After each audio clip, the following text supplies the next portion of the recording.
Prime Minister Hsien has just delivered his annual National Day rally speech at a new venue, ITE College Central in Ang Mo Kio. In his National Day rally speech, Mr. Lee announced a strategic shift in the government's approach to nation building. And with Singapore at a turning point, he says this rally is about setting out a new approach to help create a better future for all Singaporeans. In his speech, he set out changes in healthcare, education and housing. Mr. Lee says these new policies are part of our new way forward. First, healthcare. The government will improve healthcare financing to give all Singaporeans more peace of mind. Medical insurance scheme MediShield will be revamped to become MediShield Life to offer universal coverage and better protection for large hospitalization bills. Prime Minister Lee also introduced a new Pioneer Generation package to make sure that Singapore's pioneer generation does not need to worry about healthcare costs in their old age.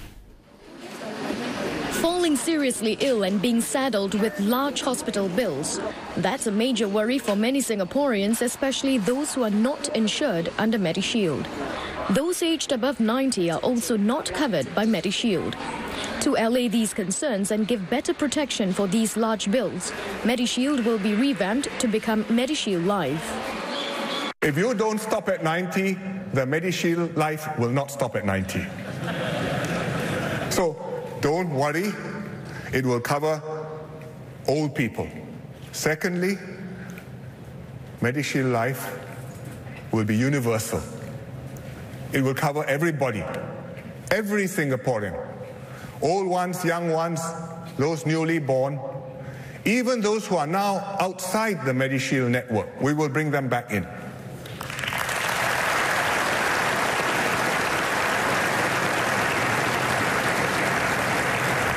You may be elderly, you may have dropped out, you may have pre-existing illnesses. We will bring you back in. It may cost you a bit more, but it can be done. There will be no more opting out from MediShield. This means patients can expect to pay less cash out of pocket.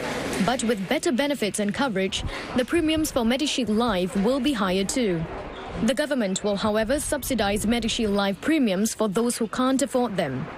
As MediShield Life is a major change, the Health Ministry will conduct a public consultation exercise to seek views before deciding on the scheme's details. Another group that needs special care, those from the pioneer generation who are now mostly retired and are in their late 60s or older. They will get help to pay for their MediShield Life premiums under a new Pioneer Generation package. We are going to spend more on healthcare year by year.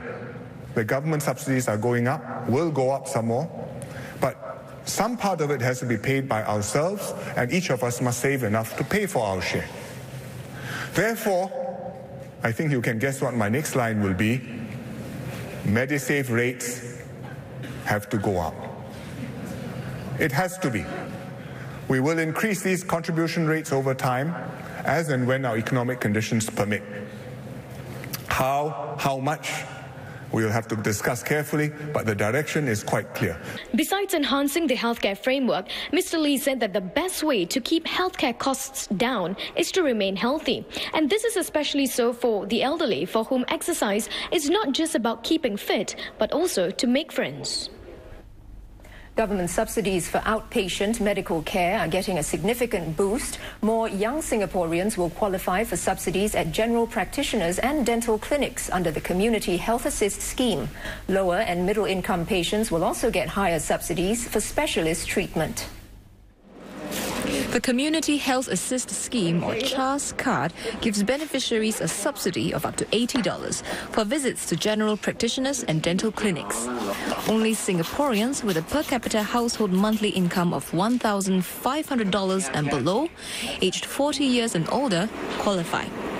But this age restriction will now be removed, so more young Singaporeans can benefit. Lower and middle income patients will also get more subsidies at specialist outpatient clinics, up from the current 50% of the cost. The additional subsidies will be means tested, and details will be announced later.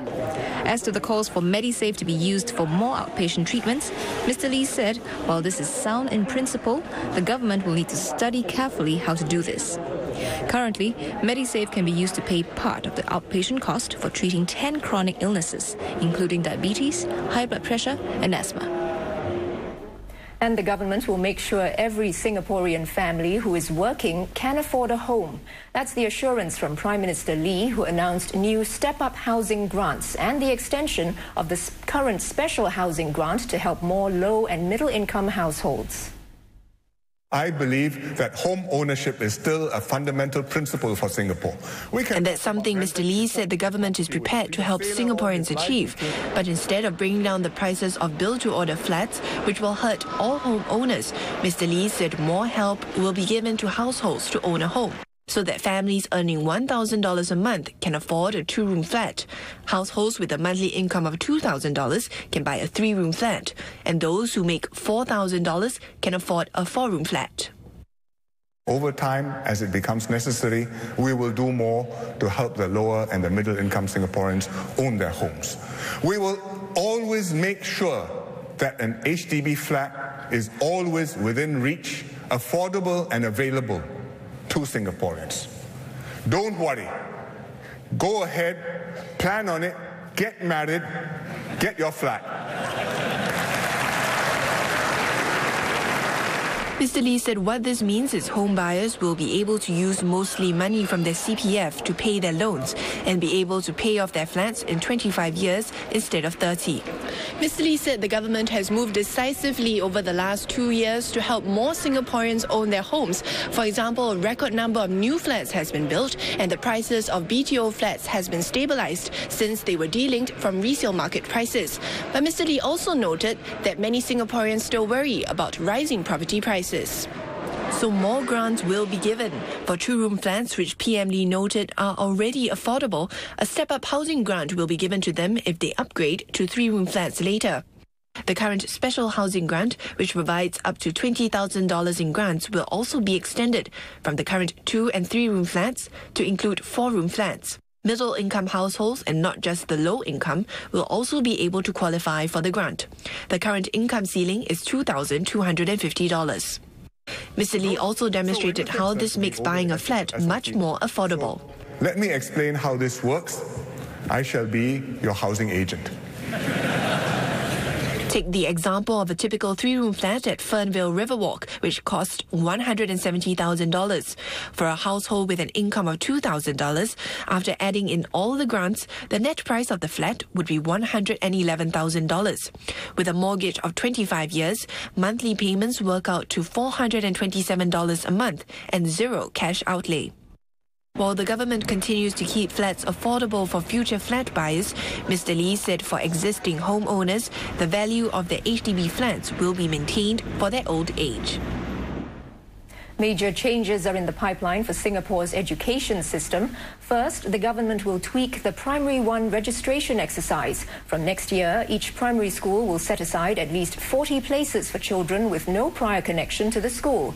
This translates to about 10 to 15% of enrollment for each school. Prime Minister Lee said this is to give every child the chance to enter the primary school of their choice.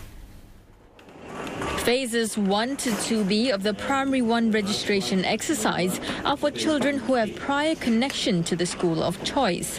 Phase 2C is for children who have not yet been enrolled at a primary school.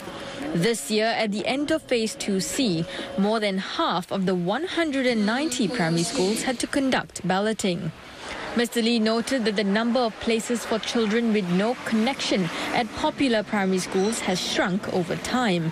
He said parents have found creative ways to maximize their chances of getting into the schools of their choice.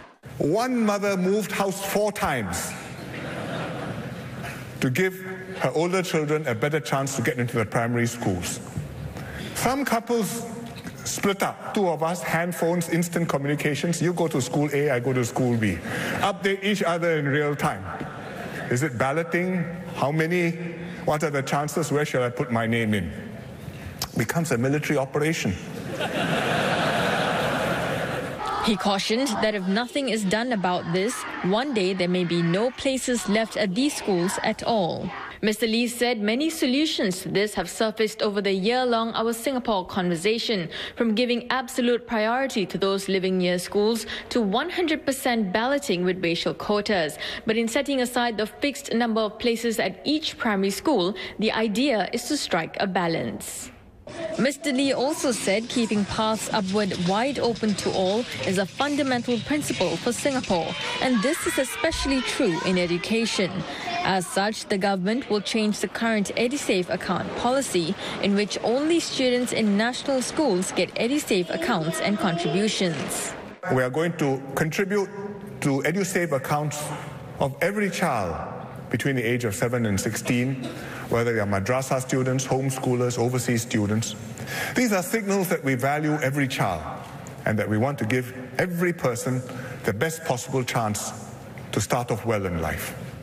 Mr. Lee also reiterated the government's commitment to invest in childcare facilities. He said even as the government is looking for solutions to the high demand for facilities, it will add some 20,000 childcare spaces over the next 5 years. And the scoring system for the primary school leaving examination, or PSLE, will be overhauled. Prime Minister Lee said the PSLE will be scored differently to give space to educate and develop students more holistically. The PSLE T-score is an aggregate that shows how a student performed in comparison to his peers. I don't know what my PSLE grade is. I think many of you who are my age don't know what your PSLE grade is either. Because when I took the PSLE back nearly 50 years ago, in fact 50 years ago in 1963 already, the scores were confidential. MOE never told anybody the scores. The students were only told whether they had passed or they had failed and which school they had been posted to. And luckily I passed. 50 years on, the PSLE is often a family affair, as one of the most important examinations that parents and students say causes tremendous stress. And Mr. Lee said even those who do not like the PSLE could not find a better way to post students to secondary schools and have reluctantly agreed to keep the system unchanged. Mr. Lee highlighted the issue of how a 1-point difference in T-score, for example, between 230 and 231, may make a difference to the secondary school posting. It's a distinction which is meaningless, too fine to make. Who is going to grow up abler, more committed, more capable, better contributor to society? At the age of 12, you can guess, you cannot tell. Certainly you cannot tell based on 1-point difference. And I don't think we should decide secondary school postings based on such fine distinctions. So, instead of having a T-score, the PSLE will be scored using the wider bands for grades like those used in the O and A-level examinations. Mr. Lee said it will reduce excessive competition to chase that last point. An A-star is still an A-star, whether one scores 91 marks or 99 marks. Mr. Lee said this will give space to educate and develop students holistically, but the changes will not be immediate. Mr. Lee said this will take several years.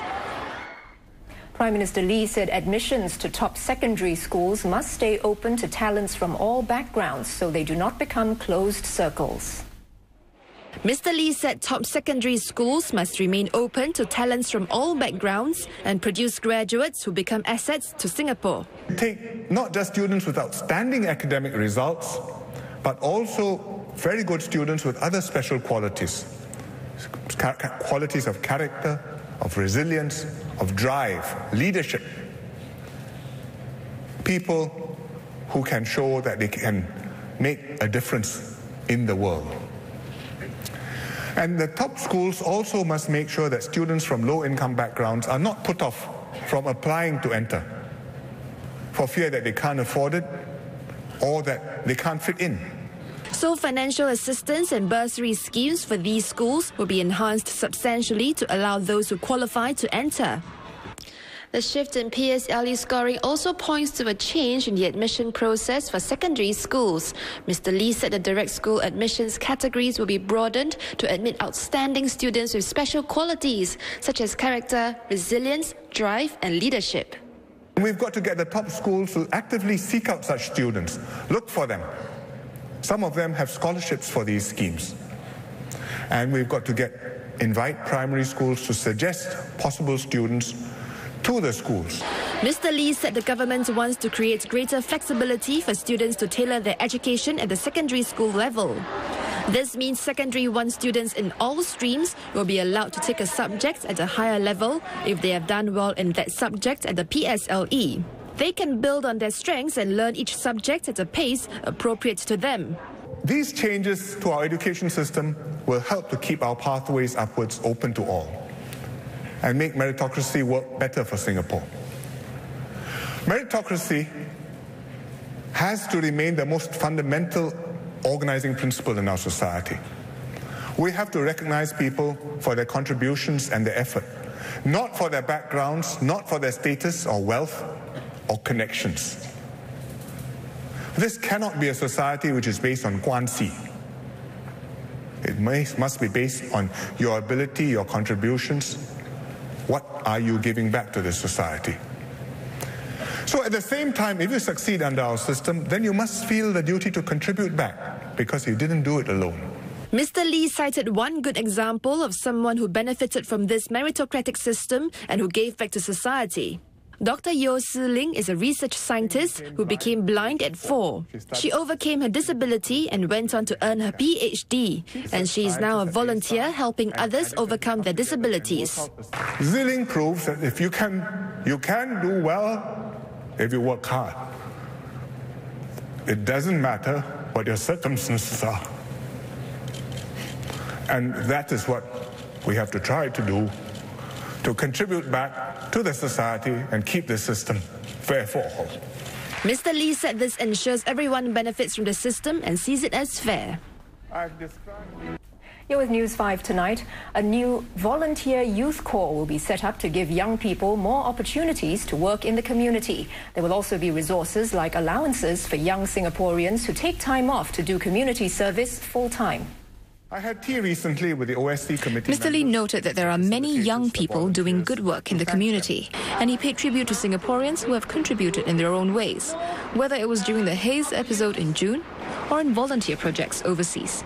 The government, he said, will do more to help those who want to serve.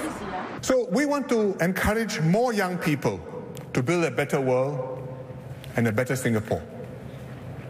You are our future. You're idealistic, full of energy and passion.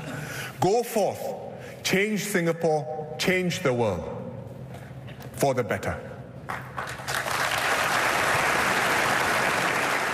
A new volunteer youth corps will be set up to give young Singaporeans, especially those in polytechnics, ITEs and universities, more opportunities and funding to run community projects. And for those who intend to contribute full-time, there's help coming in the form of an allowance. The Youth Corps will also match volunteers with critical needs in the community, which is especially important for those who are starting out. Another resource on offer, there will be mentors to guide and advise young volunteers. Prime Minister Lee said the new policies on healthcare, education and housing mark a significant shift in the government's approach towards nation building. He added it's part of a new way forward as the country grapples with new challenges, not just externally, but also domestically. Externally, the world is in a flux with technology changing lives and competition from China and India heating up.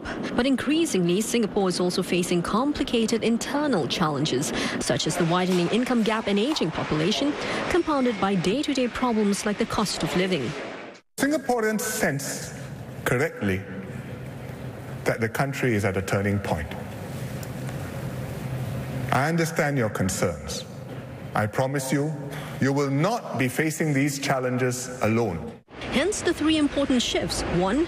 Do more to give every citizen a fair share in the nation's success, as seen in the housing policy where the government has increased the quantum of grants and covered more households. 2. To strengthen social safety nets, as seen in the new healthcare policies with universal coverage under MediShield. 3. To keep the path upwards open to all so that even the less advantaged will have a good starting point. This is seen in the changes announced in the education sector. Mr. Lee said the government will apply these shifts progressively across all social policies. Now, this is a bigger, bolder signal by the government to focus more on social policies, and it's something that leaders here have been working on. And the recently concluded Our Singapore Conversation process also gave the government a better sense of what Singaporeans aspire to and helped them to tweak policies. We are not taking these steps because our system is bad. On the contrary, we are starting from a strong position. Whether it's housing, whether it's healthcare, whether it's education, whatever our qualms, whatever our grumbles, whatever we may gripe about it sometime, it's not perfect. But by international standards, they are all excellent. And while the government will do more, Mr. Lee stressed that the community too must do more to support individuals. Community can and must take more initiative, organizing and mobilizing ourselves, solving problems, getting things done. We have to be a democracy of deeds and not a democracy of words, as Mr. S. Rajaratnam, who was one of our founding fathers, said many years ago. Mr. Lee added the new strategic direction will take Singapore down a different road, and there is no turning back, even with risk at stake. Mr. Lee said other countries have tried to do similar things with the best intentions, but ended up with unwanted outcomes. He pointed to Finland, for example, where despite comprehensive protection for workers and a good education system, youth unemployment is still a high of 20%. And in the US, where healthcare spending is the highest in the world, but outcomes there, said Mr. Lee, are worse than many developed countries, including Singapore. Therefore, we have to tread carefully, beware the pitfalls. We will do more for the low income, but we cannot undermine self-reliance. We will increase healthcare spending, but we cannot encourage overconsumption and unnecessary treatments. We will make the education system broader and more open, but we cannot compromise academic standards and rigor. And all good things, said Mr. Lee, will have to be paid for. We have to realize this. We have to be prepared to pay for this, whether by raising taxes, whether by cutting back on other spending, if we want to keep the social safety nets and the programs. We cannot saddle our children's generation with debt so as to pay for our consumption. So even as Singapore spends more on healthcare, Medisave contribution rates will go up while the government will provide more subsidies. Well, Mr. Lee also talked about passing on a better Singapore to future generations than what's been inherited. He says that's what the country will do as it continues to create more opportunities and build for the very long term. Among those are plans to further redevelop Changi Airport. Changi Airport has been progressively upgraded since its humble beginnings in 1981.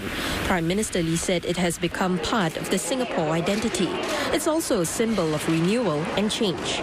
Today, Changi Airport is approaching its limits, handling 51 million passengers last year. More capacity will be added when Terminal 4 is ready by 2017. KLIA, they are planning to service 100 million passengers per year. Bangkok Suvarnabhumi, also aiming for 100 million passengers a year. And both of them are geographically better placed than Singapore to be the hub in Southeast Asia. Because from Europe to Southeast Asia to the Far East, whether it's Hong Kong or Japan or China, KL is nearer, Bangkok is nearer still. But we are the hub. Why? Because they are not Changi Airport. That makes a difference. And more will be done to ensure Singapore remains an international hub, like redeveloping the car park at Terminal 1 into a jewel. Project Jewel, it looks like this, will expand T1, so T1 will be connected with it, as will the others. But it'll have shops, restaurants, and a beautiful indoor garden. So we have gardens by the bay. This one is gardens at the airport.